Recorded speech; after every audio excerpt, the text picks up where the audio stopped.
In the quiet hills of Kofor-Wua, Ghana, lived a young woman named Abina.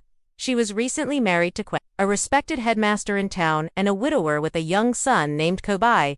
From the outside, their family looked perfect church-going, well-dressed, always smiling, but behind closed doors, Abina was drowning. Kwesi barely spoke to her. He slept in a separate room, and Kabi, the boy, treated her like a stranger, blaming her for replacing his mother. He'd spill food at dinner, slam doors, and refuse to answer when she called his name. What began as a dream marriage was turning into a slow, painful nightmare. Desperate to fix her broken home, Abina confided in her aunt, who told her of a mysterious herbalist named Mama Ed, who lived deep in a forest village near Ho.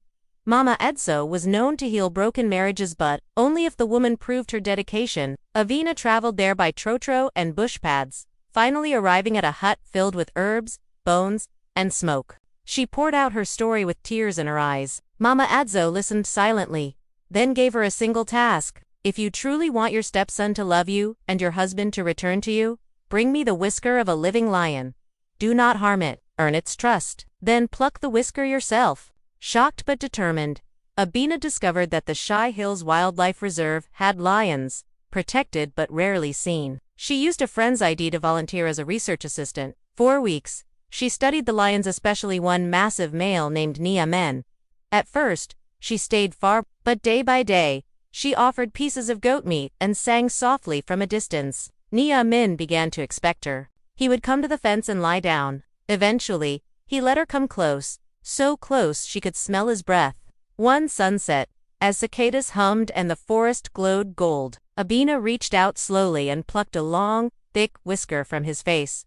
Ni Amen barely blinked. She ran back to Mama Adzo with joy in her heart. The herbalist took the whisker but did not celebrate. Instead, she looked Abina in the eyes and said, "You are brave, but child, your problem is not the boy, nor the lion. Your enemy is the shadow that lies in your husband's bed." Abina was confused, but Mama Adzo handed her back the whisker and said, "Go home, watch, do not act in love, act in truth."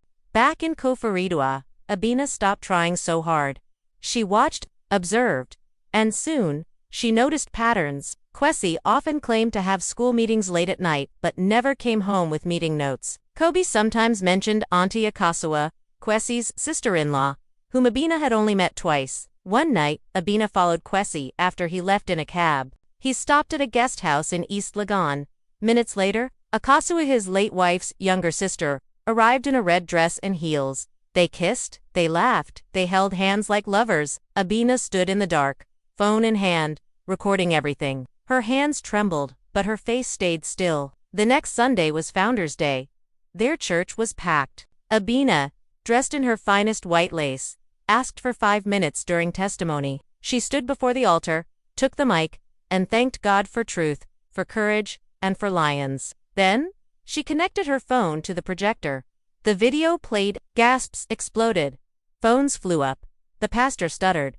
Akasawa ran out. Kwesi stood frozen. The elders called a closed meeting. That evening, Abina packed her things, not in shame, but in peace. She moved to Accra and opened a center for women healing from betrayal and manipulation. She called it the Lion's Whisker. A framed photo of Nia Men and the actual whisker hung behind her desk. Kabi eventually came to live with her, asking to stay after Kwesi lost his job and reputation. Abina forgave him. He was just a boy caught in grown-up lies. And as for Kwesi and they tried to stay together, but no relationship built on lies survives for long. So, when people ask, "Is it true you faced a lion just to save your marriage?" Abina always smiles and says, "Yes, but the lion wasn't the dangerous one. The real beast was in my own home."